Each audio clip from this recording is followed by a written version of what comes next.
नमस्ते साथियों, कैसे हैं आप सब। आशा करता हूं कि भोले बाबा के आशीर्वाद से आप सब प्रसन्न होंगे।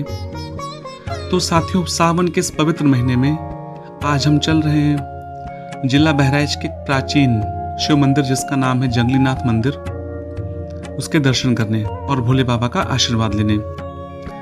जंगलीनाथ मंदिर बहराइच से 22 किलोमीटर दूर नानपारा रोड पर मटेरा चौराहा से लगभग 7 किलोमीटर पड़ता है और यह स्थान मसूद नगर के बस्थनवा के शिवनगर में स्थित है। आप आसानी से यहाँ पहुँच सकते हैं, रोड कनेक्टिविटी काफ़ी अच्छी है। तो आइए चलते हैं और भोले बाबा के दर्शन करते हैं। शंकर या महादेव सनातन शिव के सबसे प्रमुख देवताओं में से एक हैं। वह त्रिदेवों में से एक देव हैं। इन्हें देवों के देव महादेव भी कहते हैं। इन्हें हम भोलेनाथ, शंकर, महेश, रुद्र, नीलकंठ, गंगाधर आदि न जाने कितने नामों से जानते हैं। तंत्र साधना में इन्हें भैरव के नाम से भी जाना जाता है। हिंदू शिव धर्म के प्रमुख देवताओं में से एक हैं। वेद में इनका नाम रुद्र है। यह व्यक्ति की चेतना के अंतर्यामी है। इनकी अर्धांगिनी का नाम पार्वती है। इनके पुत्र कार्तिकेय, अयप्पा, गणेश हैं और पुत्रियां अशोक सुंदरी, ज्योति और मनसा देवी हैं। शिव अधिकतर चित्रों में योगी के रूप में देखे जाते हैं और उनकी पूजा शिवलिंग और मूर्ति दोनों रूपों में की जाती है। शिव के गले में नाग देवता विराजित हैं और हाथों में डमरू और त्रिशूल लिए हुए हैं। कैलाश पर्वत पे इनका वास है।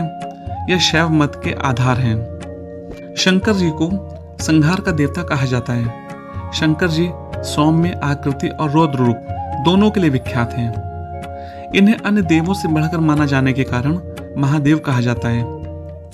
सृष्टि की उत्पत्ति, स्थिति और संहार इनके अधिपति शिव हैं।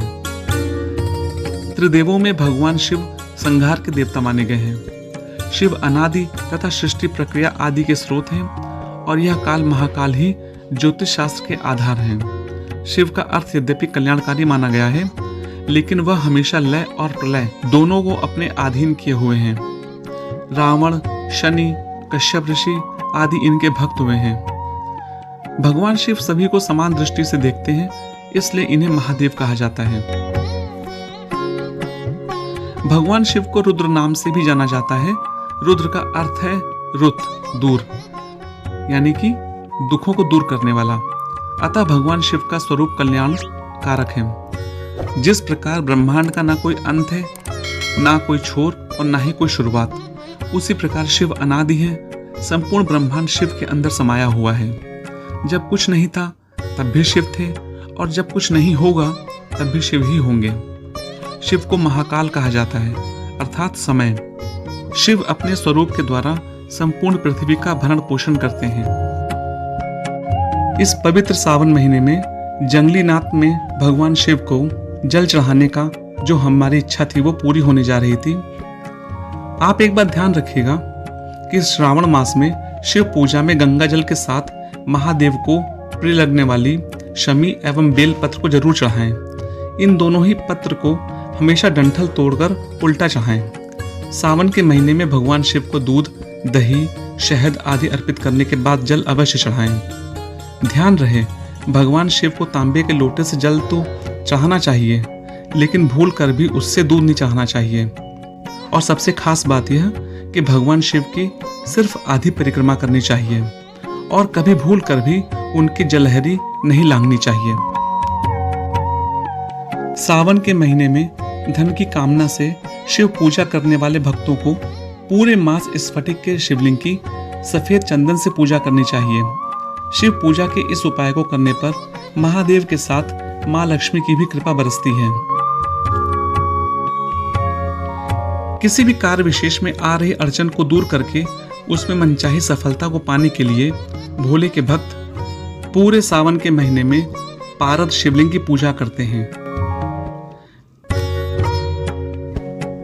जिन लोगों को विवाह के बाद लंबा समय बीत जाने के बाद भी संतान का सुख नहीं मिल पाया है, उन्हें सावन के महीने में मक्खन का शिवलिंग बनाकर गंगा जल से उसका अभिषेक करना चाहिए।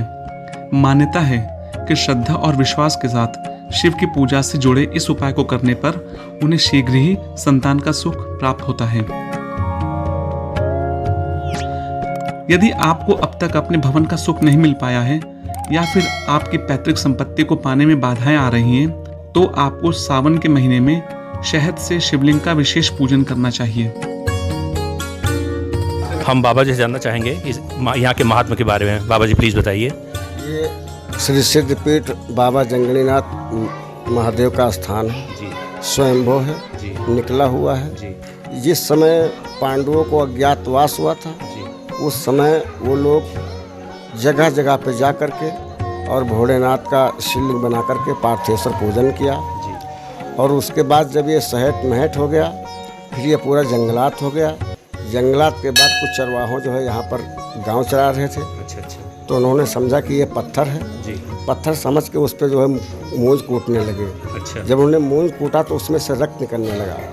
रक्त निकलने लगा? हाँ, इस खून निकलने लगा। जी जी। तब उन लोगों को शंका हुआ कि फिर ये क्या चीज़ है। जी।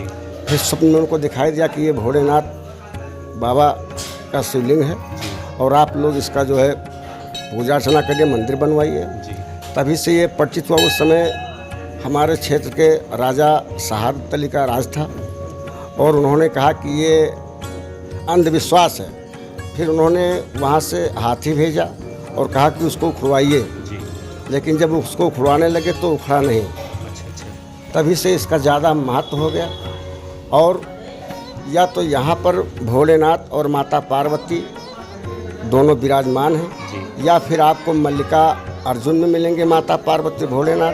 अच्छा। या फिर आपको यहाँ जंगलीनाथ में मिलेंगे माता पार्वती और भोलेनाथ। जी जी। उस तरफ माता पार्वती का स्थान है, इस तरफ भोलेनाथ का स्वयं लिंग है। तभी से इसका प्रचार होने लगा और देश विदेश से लोग दर्शनार्थ के लिए आने लगे। और सावन का पूरा मास मेला होता है। जी जी। हर अमावस्या पूर्णिमा होता है। कजरी तीज होता है। महाशिवरात्रि होता है। इसी तरीके से हमारे जितने पावन धर्म हैं सनातन धर्म के, इसी प्रकार से मेला चलता रहता है। इन सब कजरी तीज में या सोमवार को यहाँ पे मेला होता है। तमाम हमको लगता है बाहर से तमाम लोग आते होंगे। जी, देश विदेश से लोग आते हैं। जी जी। नेपाल से लोग आते हैं। तमाम श्रद्धालु आते हैं। भक्तों की मनोकामनाएं पूर्ण होती होंगी। जी, उनकी मनोकामना पूर्ण होती है। पहले तो लोग जीभ भी काट देते थे, लेकिन अब उसके लिए पाबंदी कर दिया गया, कोई मतलब जीभ ना कटावे, केवल रहावे और बाकायदा सब व्यवस्था होता है। मेले के सब देख रेख होता है। बहुत ही प्राचीन मंदिर है, बहुत ही अच्छा लगा। अच्छा बाबा जी ये बताइए, जो दीपक रखे हुए हैं जी किनारे किनारे, इसका क्या महत्व है? इसका महत्व ये है कि जिसकी मनोकामना पूर्ण होती है वो 108 दिया जलाता है। अच्छा। और वैसे हर सोमवार को जलता है, हर अमावस्या को जलता है जी। और सबसे बड़ा महत्व यहाँ का ये है कि यहाँ मुंडन संस्कार बच्चों का ज़्यादा होता है। अच्छा। क्योंकि जिसके हम यहाँ मानता है कि जो हमको भोलेनाथ अगर औलाद देंगे, लड़का देंगे, तो हम यहाँ पर अपने बच्चों का संस्कार कराएंगे। जी जी। तो ये संस्कार जब जैसे आपका चलेगा समय, उसी प्रकार लगन जैसे आ जाएगी, उसी प्रकार से यहाँ पर जो है मुंडन संस्कार का बहुत ज़्यादा महत्व होता है और लोगों का ज़्यादा भीड़ होता है। हर समय बराबर भीड़ बनी रहती है। चलिए, बहुत बहुत धन्यवाद बाबा जी, आपका इतनी अच्छी जानकारी दी है इस मंदिर के बारे में हमको। यहाँ लाखा पातुर ने भी पूजा किया है जी। उनका एक कुआं और एक किला बना हुआ है इधर पीछे साइड में। हाँ, मंदिर के बगल में पोखर तालाब है। हजारों साल एक बट वृक्ष है। ये मतलब हमारे तपोभूमि है। अच्छा अच्छा। हमारे जिला बहराइच के अंदर तो खैर श्रावस्ती कट गई है, न हमारे जिला बहराइच के अंदर तमाम ऐसे मतलब चाहे वो बुद्ध का हो, चाहे राजा सोहेल देव का हो, चाहे किसी प्रकार का हो, हमारे मतलब ज़्यादा हमको यहाँ आपको मतलब आस्था प्रेम मिलेगी। और ये जैसे जंगलीनाथ हैं, मंगलीनाथ हैं, बूढ़ेश्वर महादेव हैं, लोधेश्वर महादेव हैं, बागेश्वर नाथ है, सिद्धनाथ है। इसी प्रकार से पांडवों ने जहाँ जहाँ पार्थेश्वर पूजन किया वहाँ वहाँ भोलेनाथ विराजमान। बहुत धन्यवाद पंडित जी, आपका बहुत अच्छा लगा सुन करके। भोले सबकी मनोकामना पूर्ण करें। जी बिल्कुल, सबका मनोकामना पूर्ण होता है। यहाँ भोलेनाथ के दरबार में कोई खाली हाथ नहीं जाता। जी, जो मांगता है भोलेनाथ से उसको भोलेनाथ वो देते हैं। अब यहाँ जितना ही कार है सब इसी प्रकार से दुआ, किसी ने जनरेटर दे दिया, किसी का लड़का हुआ जनरेटर दे दिया, किसी का मनोकामना पूर्वक सीमेंट दे दिया, किसी का मनोकामना पूर्वक ईटा दिया। इसी प्रकार से मंदिर की भव्यता बनती जा रही है। बहुत धन्यवाद। सावन के इस पवित्र महीने में पावन मंदिर के दर्शन भी करते हैं और साथ में भगवान शिव से जुड़ी हुई कुछ कहानियां भी जानते हैं। देवी सती ने ही पार्वती के रूप में दूसरा जन्म लिया था।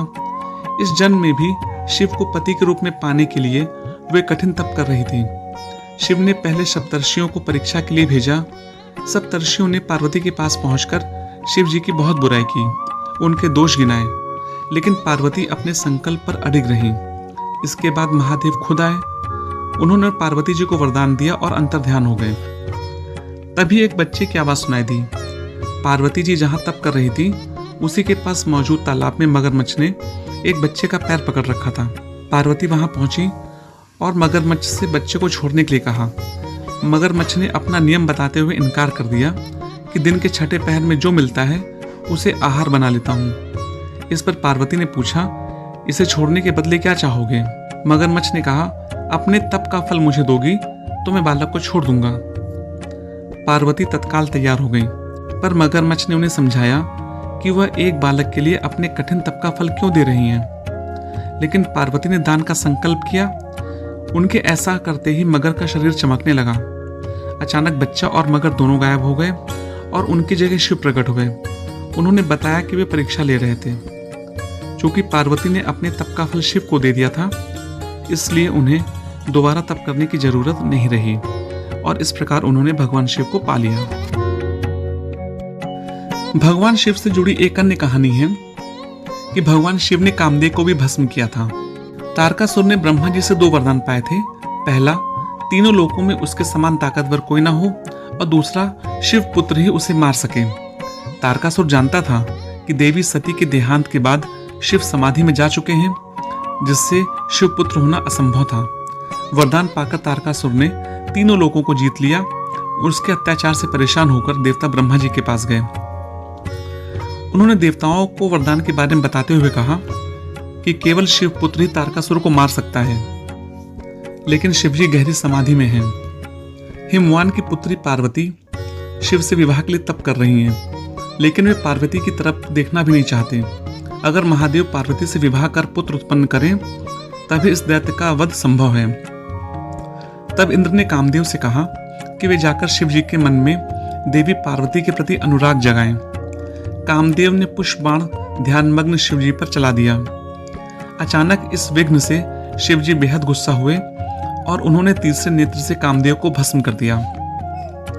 इस पर कामदेव की पत्नी रति ने शिव जी से प्रार्थना की कि हे प्रभु, उनके पति का जीवन वापस लौटा दें। शिव ने शांत होकर कहा, कामदेव की देह नष्ट हुई है, लेकिन उसकी आंतरिक शक्ति नहीं। काम अब देह रहित होकर हर प्राणी के हृदय में रहेंगे। वह कृष्ण अवतार के समय कृष्ण के पुत्र प्रद्युम्न के रूप में जन्म लेगा। तुम फिर उसकी पत्नी बनोगी। उस समय रति ने मायावती के रूप में जन्म लिया था। इस प्रकार हम सब अपने आराध्य देव भोले का जलाभिषेक करने के बाद मंदिर से बाहर आए। मंदिर एक ऐसा स्थान होता है जहाँ पर आप कितनी भी थकान और चिंता लेकर आए, लेकिन अगर आपने कुछ पल मंदिर में बिता लिए और अपने आराध्य को सच्चे मन से याद कर लिया, तो वहाँ का दिव्य माहौल आपकी थकान, आपकी सारी परेशानियों को पल भर में दूर कर देगा। मंदिर का निर्माण, मंदिर का रखरखाव और मंदिर की व्यवस्था, ये हमारे दिए गए चंदों पर ही चलती है। यदि हम मंदिर जाते हैं तो हमें प्रयास करना चाहिए कि हम मंदिर में कुछ ना कुछ दान अवश्य करके आएं। जैसे जंगलीनाथ मंदिर के बाहर मंदिर में सहयोग करने के लिए सबके नंबर लिखे हुए हैं। सहयोग कैसे कर सकते हैं इसके बारे में भी काफ़ी स्पष्ट रूप से लिखा है। किसी भी मंदिर जाएं तो वहाँ पे सहयोग अवश्य करें। आप दर्शन कर रहे हैं श्री सिद्धपीठ बाबा श्री जंगलीनाथ महादेव जी का। तो ये प्रांगण आपका अति प्राचीन प्रांगण है, ऐसा माना जाता है, जो बताया गया है विद्वानों द्वारा, पूर्वजों द्वारा, कि ये प्रांगण अति प्राचीन है। पांडव काल, अज्ञातवास काल के समय में पांडव लोग यहाँ निवास किए थे और वो लोग उस समय यहाँ कुछ समय दे करके पूजा पाठ किए थे भगवान का। और हमारे यहाँ भगवान भोलेनाथ माँ भगवती पार्वती के साथ स्वयं से प्रादुर्भूत हैं। यहाँ किसी की स्थापना नहीं की गई है और इतनी शक्ति भगवान में है, इतना सिद्ध स्थल है कि आप कोई भी श्रद्धा से यहाँ आ जाइए। जो भी मनोकामनाएं लेकर आएंगे, निश्चित तौर पे ईश्वर भगवान जंगलीनाथ महादेव उसको अवश्य पूरा करते हैं। बस एक प्रार्थना है जनमानस से, जनप्रिय लोगों से, जन नेताओं से, शासन प्रशासन के अधिकारियों से, कि हमारा ये मंदिर चूँकि जिला लेवल से 30 किलोमीटर की दूरी पे है, तो यहाँ जब कोई ऐसा पर्व बड़ा आता है तभी भक्तों का आगमन विशेष होता है। लोगों का सहयोग भी मिलता है। लेकिन जो सुविधा है, जो सुविधा भक्तों को मिलनी चाहिए, लाखों की भीड़ होती है कल तीज में। अभी आने वाला कल का जो समय है, जो है सोमवार, अंतिम सोमवार श्रावण का है कल, उसमें लाखों की संख्या में भक्त आएंगे जलाभिषेक के लिए। लेकिन उनके लिए जितनी पर्याप्त सुविधाओं की आवश्यकता इस प्रांगण में होनी चाहिए, वो नहीं मिल पा रही है। हम अपनी कमेटी के द्वारा, मंदिर प्रशासन के द्वारा पूरा प्रयास, भरसक प्रयास कर रहे हैं कि वो सारी सुविधाएं भक्तों को मिले, किसी प्रकार की कोई असुविधा हमारे भक्तों को ना हो। क्योंकि भक्त आते हैं, उन्हें असुविधा होती है तो कष्ट हम लोगों को भी होता है। लेकिन समस्या ये है कि हमारे पास उतना धन पर्याप्त नहीं है। आप अभी वीडियो में अपना देख लीजिएगा, मेरा मंदिर का निर्माण कार्य अवरुद्ध है धन की कमी से। हमारे एक तालाब का कारण प्रशासन के द्वारा, यानी पर्यटन विभाग द्वारा कुछ संचालित किया गया था, उसमें जल भरने का कार्य प्रारंभ किया गया। उसमें भी हनुमान जी की मंदिर बननी थी। हमने इस मुख्य मंदिर को रोक करके अपने बजट से हनुमान जी के मंदिर का निर्माण कार्य आगे बढ़ाया है, ताकि जल भरने के बाद में अपना कार्य रोके ना, चलाते रहें। तो ये काम अगर करते हैं दूसरा रोकना पड़ता है, दूसरा करते हैं तीसरा रोकना पड़ता है। इस प्रकार से हम जो पर्याप्त सुविधा भक्तों को देना चाहते हैं, नहीं दे पा रहे हैं। तो इसके लिए मैं जनता जनार्दन से, भक्तों से, जनप्रिय नेताओं से, लोकप्रिय नेताओं से, शासन प्रशासन से मांग करते हैं आपके माध्यम से कि हमें इस मंदिर के जीर्णोद्धार के लिए, मंदिर प्रांगण को विशिष्ट रूप प्रदान करने के लिए, भक्तों के लिए सारी सुविधाएं उपलब्ध कराने में हमारा सहयोग करें। हर प्रकार से सहयोग की आवश्यकता हमें है, ताकि कोई भी भक्त आवे तो उसे बैठने की सुविधा, जल की व्यवस्था, पानी की व्यवस्था, रहने की व्यवस्था मिल सके। अब हमारे प्रांगण में देख लीजिए आप, चारों तरफ कहीं भी ऐसा कोई सेट नहीं है, यानी कमरा ऐसा नहीं है कि कोई अधिकारी आ जाए तो 6 घंटे बैठा सके, या कोई भक्त रात्रि में निवास करना चाहता है। कांवड़िया आ रहे हैं, बोल बम आ रहे हैं, डाक बम आ रहे हैं, उन्हें विश्राम की आवश्यकता होती है। लगातार वो दौड़ करके आते हैं, जल चढ़ाते हैं, फिर उन्हें विश्राम करने के लिए हमारे पास मात्र 1, 2, 3 सेट जो हमने बनवाया है वही है, उसमें भी पर्याप्त सुविधा उपलब्ध नहीं है, तो उनके लिए बड़ा कष्ट होता है। तो मैं मांग करता हूँ जनता से भी कि आप जनता लोग बढ़ चढ़ के सहयोग तो कर ही रहे हैं, लेकिन और बढ़ चढ़ के हमारा सहयोग करें। हमारे कमेटी के ऑनलाइन जो है अकाउंट में भी डाल सकते हैं पैसा, यहाँ रिसीविंग ले सकते हैं किसी भी चीज़ का। हमारे पास जो रसीद है वो डिजिटल रसीद की व्यवस्था हमने कर रखी है कि कोई अनपढ़ व्यक्ति भी हमारे मंदिर में अगर मिलता है आपको, वो भी आपको रसीद देगा, वो पैसा हमारे अकाउंट में जाएगा। तो आप दान पात्र का प्रयोग करें, रसीद का प्रयोग करें और हमारे अकाउंट का प्रयोग करें। 3 को छोड़ के कोई प्रयोग अगर आप करते हैं तो संभवतः वो धन मंदिर के कार्य में न लगे। तो इसलिए मैं ये सचेत भी करना चाहता हूँ कि धन देने का 3 माध्यम हमारे यहाँ है। पहला माध्यम है रसीद लीजिए, दान पात्र का प्रयोग करिए। मंदिर प्रांगण में जगह जगह दान पात्र लगे हुए हैं, और जो है मंदिर अकाउंट संचालित है, FSC कोड सहित बोर्ड लगा हुआ है, लोग उसमें डालें पैसा। अन्यथा किसी के मांगने पे कोई भी साधु महात्मा वेश में घूम रहा हो, उसको कदापि यहाँ के निर्माण कार्य के लिए न दें। या ऐसे मैं भी अगर कहीं प्रांगण में खड़े होकर आपसे मांगता हूँ, मैं वर्तमान कमेटी का अध्यक्ष हूँ, यहाँ का मठाधीश महंत भी हूँ, लेकिन मैं अगर अलग कहीं क्षेत्र में मांगता हूँ आपसे, तो मेरे को भी पैसा वो ऐसा न दें कि मैं अपने कार्य में लगा लूँ। मेरा मतलब है कि वो मंदिर का दिया हुआ धन अगर आपका जो है वो मंदिर के कार्य में लगना चाहिए, तो 2-3 जो माध्यम है उसी को पैसा दीजिए, ताकि मंदिर के कार्य में आपका धन लग सके और मेरे मंदिर का निर्माण कार्य, विकास को प्रगति प्रदान कर सकें, हम बढ़ा सकें, ताकि आने वाले भक्तों को सारी सुविधाएं मिलें। जब कोई भक्त यहाँ से निराश होकर जाता है, कष्ट उठा के जाता है, तो मेरे को बड़ा कष्ट होता है, मेरे को नहीं सबको कष्ट होगा। तो मैं आपसे, आपके माध्यम से, जनता जनार्दन से, शासन प्रशासन से ये मांग करता हूँ कि हमारे मंदिर पर विशेष ध्यान दिया जाए और ज़्यादा से ज़्यादा विकास कार्य में हमारा सहयोग किया जाए, ताकि भक्तों को सारी सुविधाएं मिल सकें। जय श्री राम, हर हर महादेव।